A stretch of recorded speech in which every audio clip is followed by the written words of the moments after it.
Kita masuki acara inti, yakni agenda daurah bab adab dari kitab Bulughul Maram.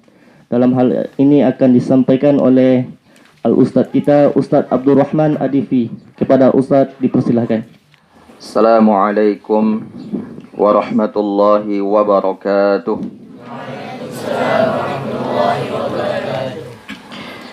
Alhamdulillahi ala ihsanih والشكر له على توفيقه وامتنانه وأشهد أن لا إله إلا الله وحده لا شريك له تعظيما لشأنه وأشهد أن محمدا عبده ورسوله الداعي إلى رضوانه اللهم صل عليه وعلى آله وأصحابه وعلى إخوانه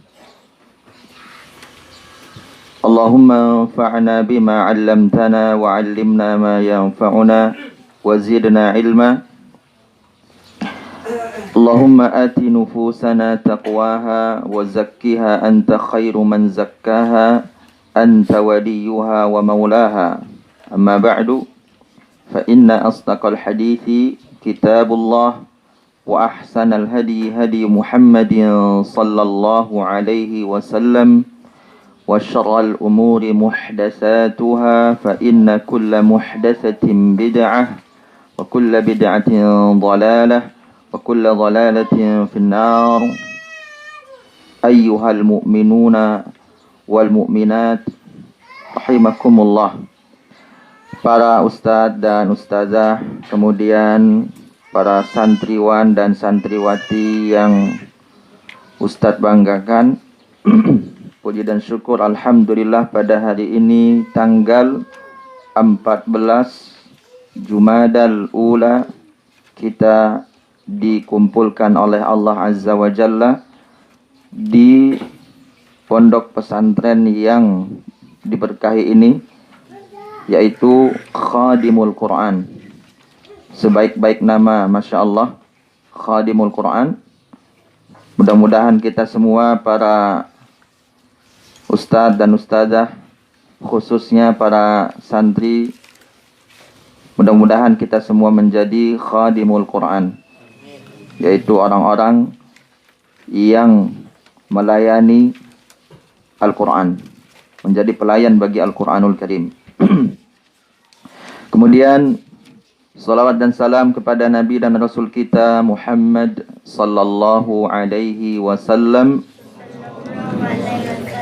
Beliau adalah teladan kita dan beliau yang mengatakan innama bu'istu liutammima makarimal akhlaq. Sesungguhnya aku diutus, kata Nabi kita sallallahu alaihi wasallam, untuk menyempurnakan akhlaq. Kemudian Allah Ta'ala telah mengatakan di dalam banyak ayat Al-Quranul Karim, di antaranya di dalam surat Al-Ahzab, laqad kana lakum fi rasulillahi uswatun hasanah. Sesungguhnya telah ada pada di Rasul teladan yang baik. Itu untuk siapa? Untuk kalian, kata Allah Azza wa Jalla. Kemudian di dalam surat Al-Qalam, juz yang keberapa? Al-Qalam juz yang ke-29, Allah Azza wa Jalla juga mengatakan wa innaka la'ala khuluqin azim. Sesungguhnya engkau wahai Nabi sungguh memiliki akhlak yang sangat mulia. Jadi Nabi kita Muhammad sallallahu alaihi wasallam telah diakui oleh Allah Azza wa Jalla memiliki akhlak yang mulia. Adapun kita, siapa yang mengakui kita? Belum ada yang mengakui kita ini punya akhlak yang mulia. Pun kalau ada yang mengakui adalah orang-orang yang sezaman dengan kita. Sedangkan Nabi Muhammad SAW yang pertama dipuji oleh Allah. Tadi sudah jelas ayatnya. Meskipun Nabi sudah dipuji oleh Allah Azza wa Jalla, tetap Nabi sering diingatkan Allah. Di antara dalam surat Ali Imran, fabima rahmatin minallahi linta lahum. Kalau bukan karena rahmat Allah kepada engkau, wahai Rasulullah, engkau tidak akan berlaku lemah lembut. Walau kunta fadwan ghalidhal qalbi lan faddu min hawlik. Sekiranya engkau berlaku kasar dan keras, pasti mereka lari daripadamu.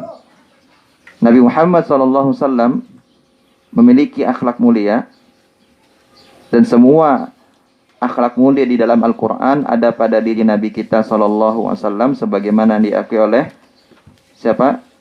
Oleh istri beliau, Aisyah radhiyallahu anha. Tapi Nabi Muhammad masih diingatkan Allah di dalam surat Ali Imran, dan banyak di dalamnya, di antara di dalam surat Abasa. Apa kata Aisyah, istri Nabi kita yang keberapa? Yang ketiga ya. Yang pertama Khadijah, yang kedua Saudah bintu Zam'ah radhiyallahu anhuma, dan yang ketiga Aisyah radhiyallahu anha. Jadi Nabi kita diakui oleh Allah akhlaknya baik, diakui oleh istrinya. Kata Aisyah radhiyallahu anha, kana khuluquhul Quran. Nabi kita sallallahu alaihi wasallam akhlaknya adalah akhlak Al-Quran. Maksudnya semua adab yang baik, semua akhlak yang baik di dalam Al-Quran itu ada pada Nabi kita sallallahu alaihi wasallam.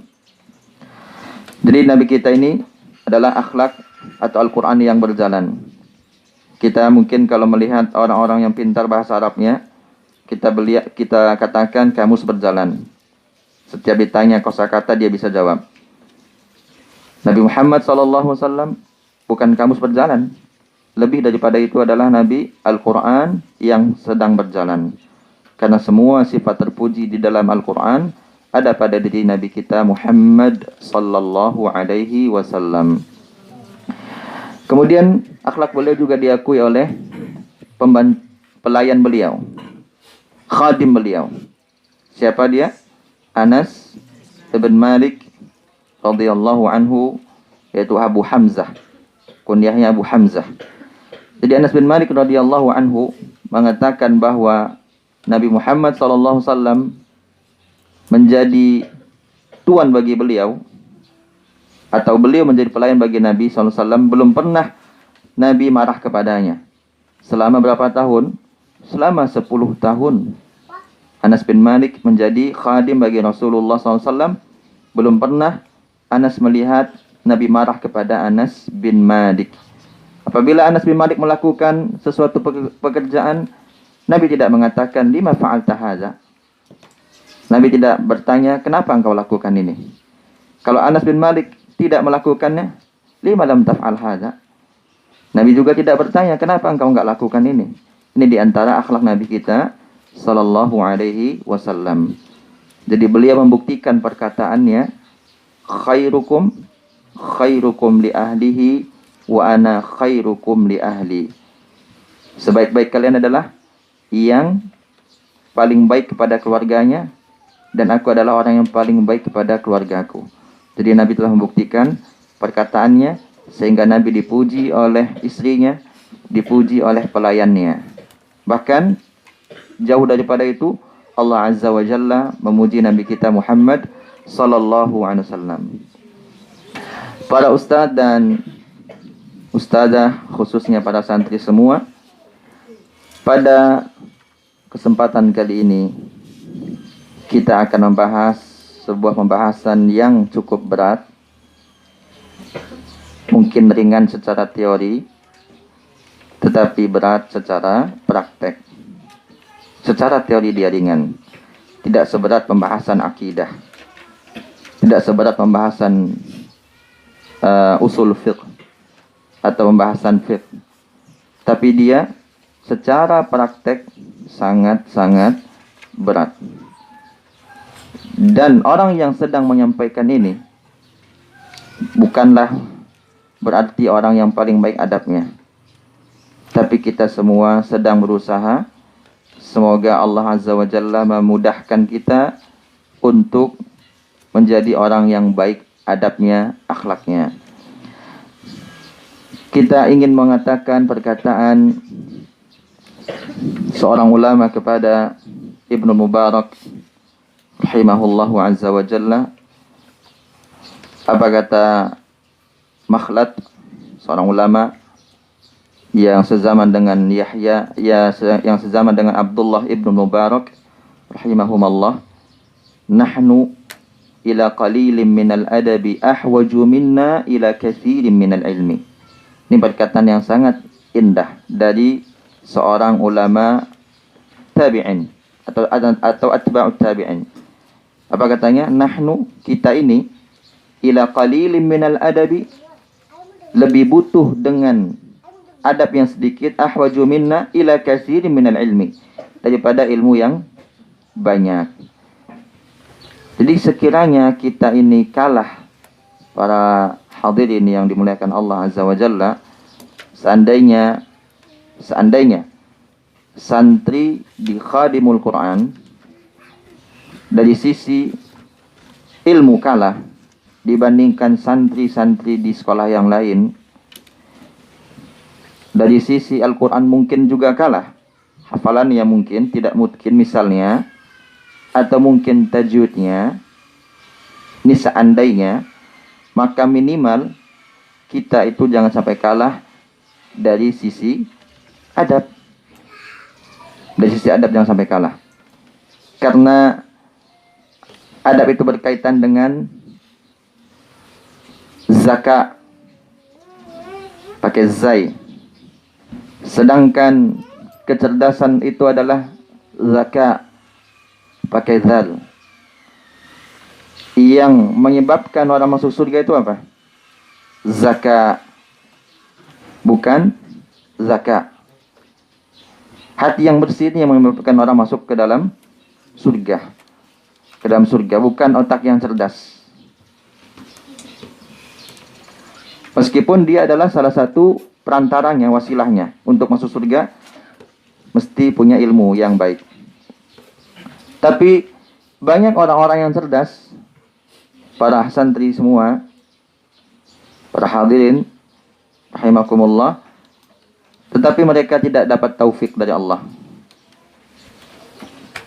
Ustaz ingin kasih gambaran kepada para santri semua tentang seorang ulama di masa silam yang mereka cerdas, tapi mereka menyimpang. Di antaranya Wasil bin Atha, pendiri Mu'tazilah. Pendiri Mu'tazilah namanya Wasil bin Atha. Wasil bin Atha, dia itu cerdas.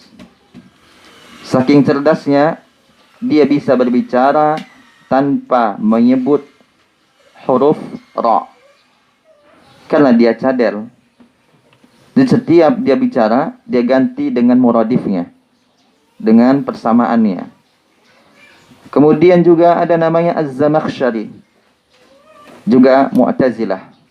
Az-Zamakhsyari juga Mu'tazilah.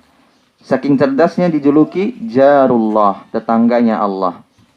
Jarullah, yang punya kitab tafsir namanya Al-Kasyaf.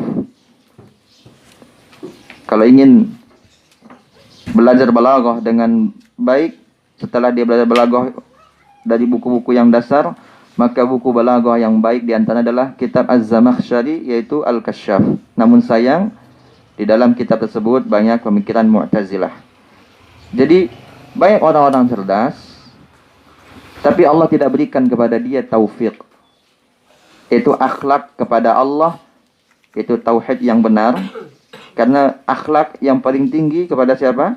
Kepada Allah Subhanahu wa ta'ala. Itu yang disebut dengan tauhid. Jadi akhlak itu kalau bisa kita bagi dua. Yang pertama al-ihsanu ilal khaliq, dan yang kedua al-ihsanu ilal khalq. Al-ihsan ilal khaliq itu dengan bertauhid. Al-ihsanu ilal khalq dengan bermuamalah, berinteraksi secara baik. Jadi banyak orang bertanya mungkin, kenapa banyak orang cerdas tapi menyimpang? Jawabannya sangat sederhana. Sebagaimana kata Syekh Salih Al-Utsaimin hafizahullah, kata beliau, karena mereka punya zakat tetapi tidak punya zakat. Mereka itu punya kecerdasan, kepalanya cerdas, tapi hatinya kosong. Zakat, hatinya tidak bersih. Mereka nggak punya zakat. Maka kalau ada yang tanya mana yang paling bagus, nama orang Zaki atau Zaki, tentu Zaki yang paling bagus. Meskipun dua-duanya juga bagus, tapi yang paling bagus adalah Zaki, itu orangnya. Makanya tujuan kita belajar itu apa? Tujuan kita belajar adalah tazkiyatun nufus, tazkiyatun nafs, membersihkan hati, membersihkan, menyucikan jiwa. Jadi tujuan kita belajar bukan jadi orang pintar, bukan jadi orang istimewa, tapi membersihkan hati, tazkiyatun nafs. Apapun pelajaran itu, baik itu tahsin, tajwid, kemudian nahwu, sarf, akidah, semua pelajaran tujuan utama adalah tazkiyatun nafs, supaya kita punya akhlak, punya adab, bersih hati kita. Kemudian sebelum kita masuk juga ke dalam buku ini, Bulughul Maram, bahwa adab itu adalah tanda kebahagiaan seseorang. Memiliki adab yang baik, sebagaimana kata Ibnu Qayyim Al-Jauziyah rahimahullah di dalam kitab Miftah Daris Sa'adah. Ini kitab yang sangat bagus. Beliau mengatakan al-adabu unwanu sa'adatil insan. Jadi adab yang baik adalah tanda seseorang itu bahagia. Jadi tanda kita bahagia itu apa? Ketika kita punya adab yang baik. Tadi sudah Ustadz awali pada santri semua bahwa adab itu lebih kita butuhkan daripada apa? Daripada ilmu. Jika kita kalah dari sisi ilmu, jangan sampai kita kalah dari sisi adab. Ingat itu. Biarlah kita kalah dari sisi ilmu. Ilmu kita nggak sebagus orang, kita nggak hafal hadis ini, nggak hafal Quran 30 juz misalnya. Tapi yang paling ideal tentu hafal 30 juz, hafal riwayat-riwayat dan hadis juga. Kemudian adab juga baik, tentu ini yang paling ideal. Namun jika seandainya itu nggak bisa kita raih semua, minimal kita punya akhlak yang baik, adab yang baik. Tentang kitab Bulughul Maram ini, kita sekarang sudah masuk ke dalam kitab. Ini sebenarnya adalah hadiah dari Ibnu Hajar rahimahullahu ta'ala kepada anaknya. Jadi kitab Bulughul Maram itu adalah hadiah sebenarnya Ibnu Hajar karena sayangnya kepada anaknya, ya, putranya. Kalau tidak salah namanya Abdullah juga, putranya. Beliau tulis kumpulan-kumpulan hadis ahkam. Kemudian di ujungnya beliau tutup dengan Kitabul Jami'. Ada adab-adab di sana, akhlak. Kemudian doa-doa. Itu tujuan utama buku itu untuk siapa? Untuk putranya. Tapi Allah Ta'ala memberikan qabul, diterima buku beliau bagi khayalak manusia, orang ramai. Sehingga tidak ada dalam satu hari melainkan buku ini pasti dipelajari. Kalau enggak di Payakumbuh, ya mungkin di Bukit Tinggi, mungkin di Padang, mungkin di belahan dunia lain, ya kan? Yang pasti buku ini dipelajari.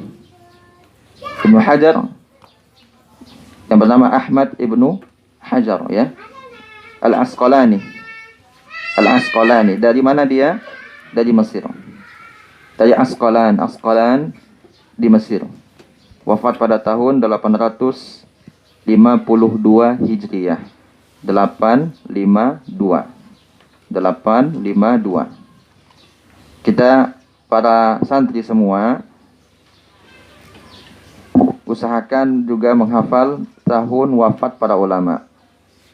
Kalau kita nggak bisa menghafal tahun lahirnya, minimal tahun wafatnya kita hafal. Karena kita akan tahu ini ulama sezaman dengan siapa. Seperti Ibnu Hajar 852 dengan siapa sezaman. Ibnu Taimiyah 728 dengan siapa sezaman. Imam Nawawi 676 dengan siapa sezaman. Jadi kita usahakan menghafal tahun wafat para ulama. At-Tabari 310 Hijriah dengan siapa sezaman. Imam Syafi'i 204. Jadi ulama-ulama terkenal al-sunnah kita usahakan menghafal tahun wafatnya. Dia tidak wajib tapi keutamaan. Jadi kitab Bulughul Maram adalah hadiah dari seorang ayah kepada putranya. Tapi alhamdulillah Allah Ta'ala jadikan karena keikhlasan beliau. Sebagaimana kata Ustaz kita tadi, Ustaz Abu Azzam hafizahullah, keikhlasan itu membuat kita semangat belajar. Itu inti dari perkataan beliau ya. Kalau kita nanti ngantuk, maka minta tolong dengan keikhlasan dan kesabaran. Karena belajar itu memang berat. Apalagi kita ini daurah ya. Daurah itu apa? Daurah itu belajar intensif. Ya intensif ya. Intens, padat. Itu daurah. Kita ini cuma satu pelajaran yang kita bahas, yaitu hadis Bulughul Maram. Itu pun tidak satu kitab kan? Kita cuma 16 hadis kurang lebih. Atau 15, 16 lah. Sedangkan Imam Nawawi berapa? Seharinya 12 mata pelajaran. Imam Nawawi setiap hari belajar 12 mata pelajaran. Imam Nawawi rahimahullah 2 tahun tidurnya duduk. 2 tahun tidur, duduk sambil megang kitab. Itu Imam Nawawi rahimahullah. Yang wafat tahun 676 Hijriah. Berarti lebih dulu mana? Imam Nawawi atau Ibnu Hajar? Imam Nawawi rahimahullah. Kemudian kitab Bulughul Maram ini adalah tingkatan nomor 3 dihafal setelah seseorang penuntut ilmu maksudnya ya menghafal Arba'in Nawawi, kemudian naik ke Umdatul Ahkam, kemudian naik ke Bulughul Maram ya. Jadi kalau seseorang yang menghafal hadis hendaknya diawali dari menghafal Arba'in Nawawi. Kenapa kita nggak bahas Arba'in Nawawi? Karena di Arba'in Nawawi itu semua hadisnya bercampur antara akidah, hukum, akhlak, ibadah. Dan di situ tidak ada hadis khusus, berapa hadis maksudnya berurutan yang membahas tentang adab. Maka kita pilih kitab Bulughul Maram, tapi untuk menghafal baiknya para santri awali dulu dari kitab Arba'in Nawawi ya. Kalau ingin menghafal hadis, tentu itu setelah menghafal Al-Quran. Atau dibarengkan juga boleh. Dibarengi juga boleh. Hafal Quran sekaligus setiap hari misalnya satu hadis dari kitab atau dari buku Arba'in Nawawi. Setelah itu baru beranjak ke Umdatul Ahkam. Alhamdulillah ada di antara di antara seorang pelajar SMA kelas 3 ya. Tidak usah kita sebut di mana sekolahnya. Ada seorang pelajar kelas 3 SMA. Rumahnya juga nggak jauh dari sini. Dekat-dekat sini juga rumahnya. Itu sudah hafal Al-Quran 30 juz mungkin. Masya Allah. Ini motivasi ya. Kemudian sudah hafal semua mutun ilmiah. Kapan-kapan nanti dibawa ke sini. Kalau sudah tamat kelas 3. Insya Allah. Kemudian sudah hafal semua mutun. Ada mutun Thalibul Ilmi tahu ya? Dari mulai tamhidi sudah selesai. Kemudian mutun talibil ilmi 1, 2, 3, 4 selesai semua. Lancar. Lancar ya, Masya Allah. Kemudian Jazariyah juga sudah. Kemudian Aqidah Tahawiyah juga sudah. Dan sekarang sedang menghafal Umdatul Ahkam, sudah 150 hadis. Masya Allah. Kemudian juga sedang menghafal Alfiyah Ibnu Malik yang jumlahnya 1000 bait. Sudah 100 bait beliau hafal. Kelas 3 SMA. Masya Allah. Mungkin satu-satunya di Sumbar seperti itu. Mungkin ya, mungkin. Kita tidak memastikan tapi mungkin bisa jadi. Kapan-kapan insya Allah kita bawa ke sini. Baik.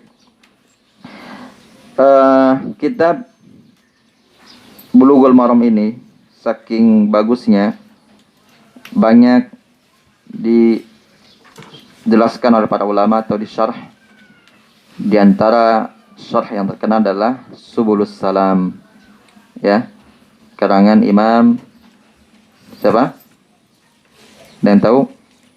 As-San'ani. Ya, As-San'ani rahimahullah. Dari mana dia? San'a, dari Yaman ya. San'ani. Kemudian kalau buku yang yang hari ini mungkin para santri Ustadz di sini belum membutuhkan mendengarkan buku-buku penjelasan hari ini ya. Tapi suatu saat nanti akan membutuhkan. Kalau bisa mengikuti, nama bukunya bagus dicatat. Tadi yang paling bagus dan yang paling terkenal adalah Subulus Salam, ya kan? Sedangkan itu yang dahulu ya. Tapi tidak terlalu lampau. Karena Imam As-San'ani rahimahullah ulama abad ke-12 Hijriah. Sedangkan buku hari ini yang paling bagus penjelasan atau syarahnya adalah Minhatul Allam, karangan Syekh Abdullah Al-Fauzan hafizahullah. Masih hidup beliau, usianya sudah 70 tahun lebih, di Qasim, Arab Saudi. Qasim itu adalah negerinya para ulama. Jadi para ulama di Arab Saudi kebanyakan dari Qasim, yang dahulu disebut dengan Najd. Dahulu disebut dengan Najd. Kalau Madinah, Makkah, Jeddah, orang bilang Jeddah ya kan, bahasa Arabnya Jeddah, itu dahulu disebut dengan Hijaz. Ya, 3 negeri itu, Makkah, Madinah, kemudian Jeddah, orang Indonesia bilang Jeddah, itu dahulu disebut dengan Hijaz. Sedangkan Najd itu adalah Qasim. Maka banyak para ulama dari Najd. Sebutlah ulama hari ini siapa mereka? Hampir 100% dari Qasim. Dan Qasim itu provinsi sama dengan Sumbar. Ada bukit tingginya, ada payakumbuhnya, padang panjangnya kan. Qasim seperti itu. Ada Unaizah, ada Zulfi, ada Buraidah, ada Bukairiyah. Itu nama tempat di Qasim.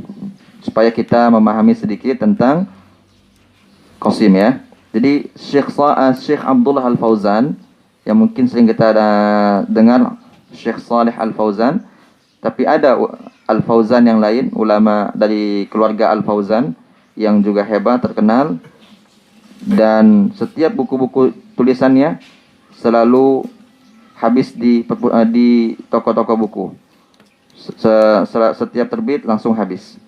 Saking bagusnya tulisan-tulisan beliau dari Syekh Abdullah Al-Fauzan hafizahullah. Baik, kita langsung masuk kepada hadis yang pertama.